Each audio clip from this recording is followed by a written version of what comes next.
And global affairs analyst Kunle Falowo from Indianapolis and Calvin Dack in Washington, both in the United States, are joining me on the Word Now to look at this development. Kunle Falowo, a lot of people are saying, look, race has nothing to do with this, that perhaps this is just about police brutality. I want to get your thoughts on that.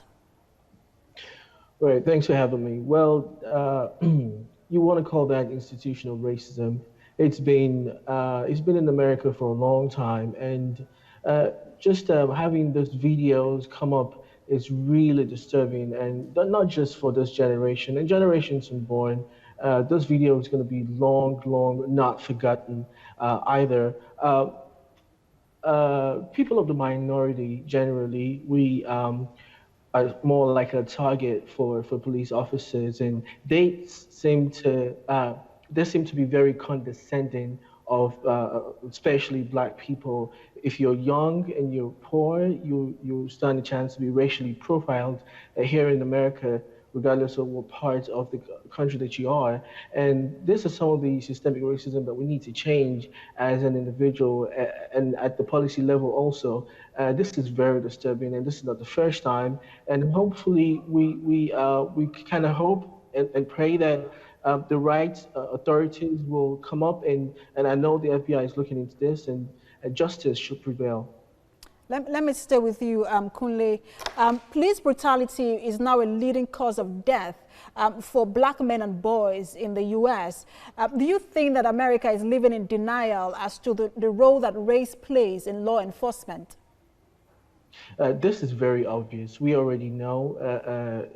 It's quite very glaring to see that you wouldn't find a Caucasian man being treated that way. We've seen videos of how they treat other races as against, African American people, not just African American people, just Black people and people of color generally in America. It's quite disturbing. But until the fundamentals of justice has changed, the criminal system is looked into, there are more African Americans sitting in jail right now than any other race, and we're talking about a minority, and majority of those people are in jail.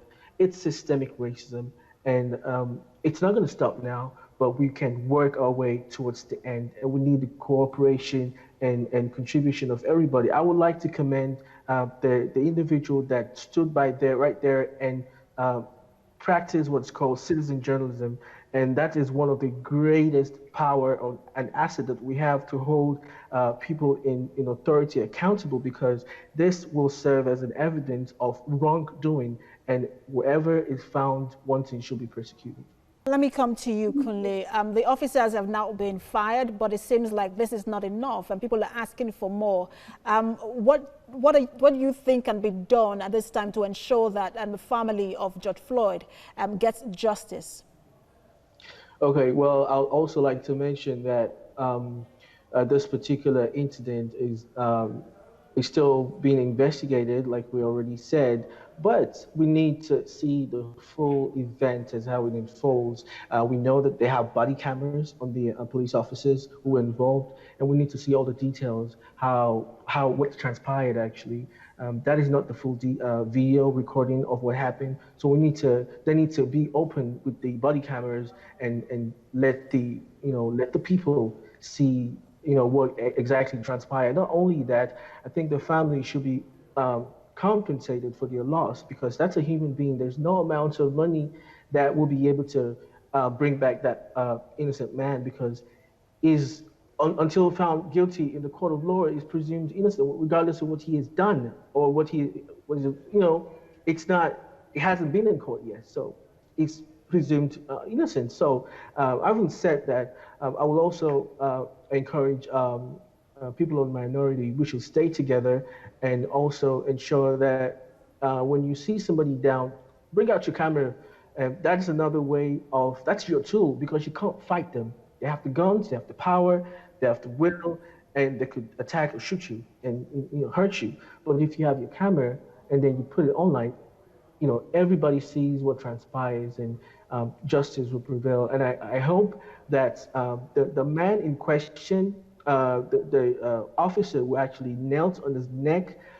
They, according to reports that I saw this morning, he had issues, before this particular incident. He's been in the force for about 17 years, and he had a couple of run-ins with the law himself.